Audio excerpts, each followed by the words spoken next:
आज के हमारे ऑनलाइन क्लास में हमने इक्विलिब्रियम कांस्टेंट और उसके यूनिट्स के मुतालिक पढ़ा। इक्विलिब्रियम कांस्टेंट पहले भी पढ़ा था हमने। इक्विलिब्रियम कांस्टेंट क्या है?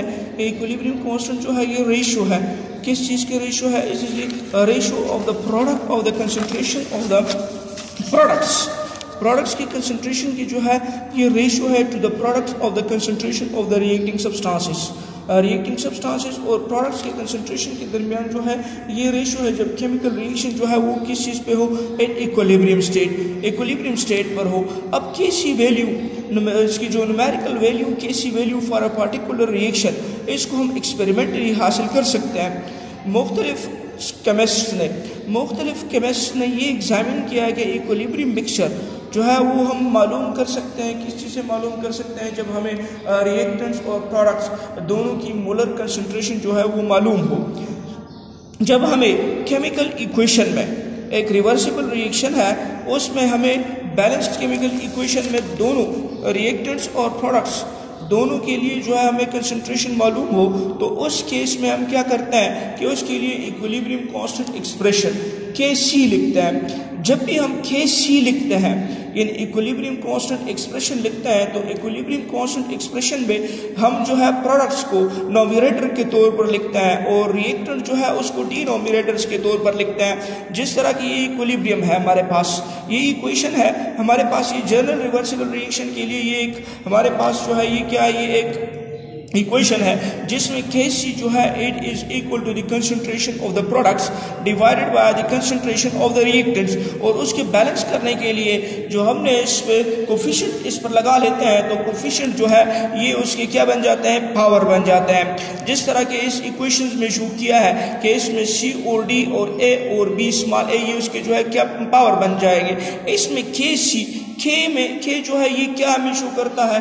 ये हमें इक्विलिब्रियम कांस्टेंट शो करता है। जबकि C जो है ये क्या है? This is the concentration.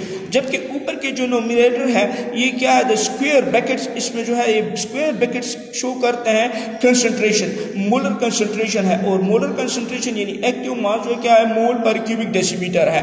तो इसमें जो ये वाले जो है ये राइट हैंड जो है ये क्या है? These are the product side. ये प्रोडक्ट साइड है जिसको हम क्या करते हैं? On the top of the equation लिखते हैं। जबकि राइट पे जो है ये हमारे पास क्या है? ये हमारे पास रिएक्टेंट्स है और ये रिएक्टेंट्स जो कि लेफ्ट साइड पर होते हैं इसको एज ए रिएक्टेंट्स डिनोमिनेटर के तौर पर लिखते हैं। ये हमारे पास क्या है?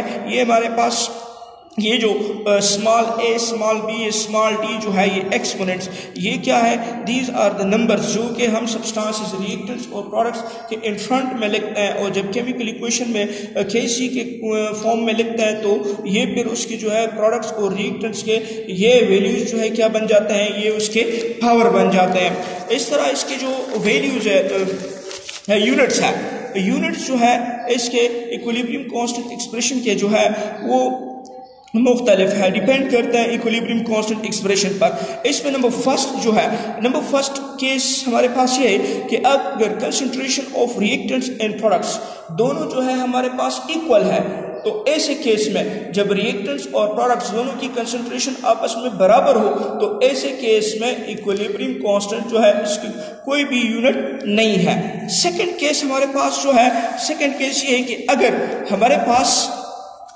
जो है वो कंसंट्रेशन प्रोडक्ट्स की ज्यादा हो देन द रिएक्टेंट्स, तो ऐसे केस में इक्विलिब्रियम कांस्टेंट Kc की जो है अपना यूनिट होता है। उसमें हमारे पास Kc for the above reaction, ये अबव रिएक्शन है। इसमें इसको बैलेंस करने के लिए नाइट्रोजन डाइऑक्साइड के साथ कोफिशिएंट लगा रखा है। ये कोफिशिएंट जो है इसका क्या बन जाता है?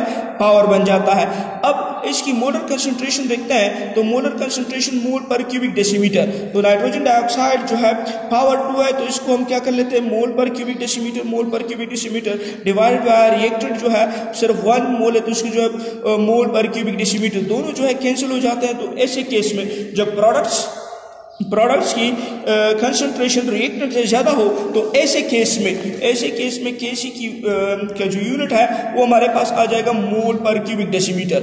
थर्ड केस जो है वो हमारे पास क्या है कि अगर रिएक्टेंट की कंसंट्रेशन जो है वो प्रोडक्ट से ज्यादा हो तो ऐसे केस में भी Kc जो है उसकी जो है यूनिट होती है। अब यहाँ पे देखें ये इस गैस है अमोनिया, नाइट्रोजन और हाइड्रोजन आपस में जब कंबाइन होते हैं तो इससे हमारे पास क्या हासिल होता है, अमोनिया हासिल होता है। तो अब यहाँ पे देखिए अमोनिया उसको बैलेंस करने के लिए इसकी जो है कोफिशिएंट 2 है और हाइड्रोजन के साथ कोफिशिएंट 3 है, तो ये दोनों कोफिशिएंट जो है उसके क्या बन जाते हैं, पावर बन जाते हैं। अब उसकी मोलर कंसंट्रेशन है, तो मोलर कंसंट्रेशन देखें तो ऐसे केस में हमारे पास Kc की जो यूनिट है वो 1 मोल पर क्यूबिक डेसीमीटर स्क्वायर, ये इसके जो है यूनिट आ जाता है कब, जब रिएक्टेंट्स की कंसंट्रेशन प्रोडक्ट से ज्यादा हो। ऐसे केस में क्या हम कंक्लूड करते हैं कि जो अबव इक्वेशंस होते हैं उसे Kc जो है it depends upon the equations, equation जो है वो एक इक्वेशन दूसरे इक्वेशन से मुख्तलिफ होता है। तो ऐसे केस में जब कंसंट्रेशन मुख्तलिफ हो तो कंसंट्रेशन मुख्तलिफ होने के साथ साथ उसके जो है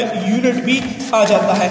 सिमिलरली कैलकुलेशंस किस तरह करते हैं, इक्विलिब्रियम कैलकुलेशन के लिए ये जरूरी है कि हमें रिएक्टेंट्स और प्रोडक्ट्स दोनों की कंसंट्रेशन मालूम हो इन एन इक्विलिब्रियम मिक्सचर। जब भी हमारे पास इक्वेशन केमिकल रिएक्शन है, उस केमिकल इक्वेशन में हमें कंसंट्रेशन मालूम हो रिएक्टेंट्स और प्रोडक्ट्स की, तो ऐसे केस में हम रिएक्टेंट्स और प्रोडक्ट्स की कंसंट्रेशन जब मालूम हो तो ऐसे केस में हम Kc की कैलकुलेशन जो है वो आसानी के साथ कर सकते हैं।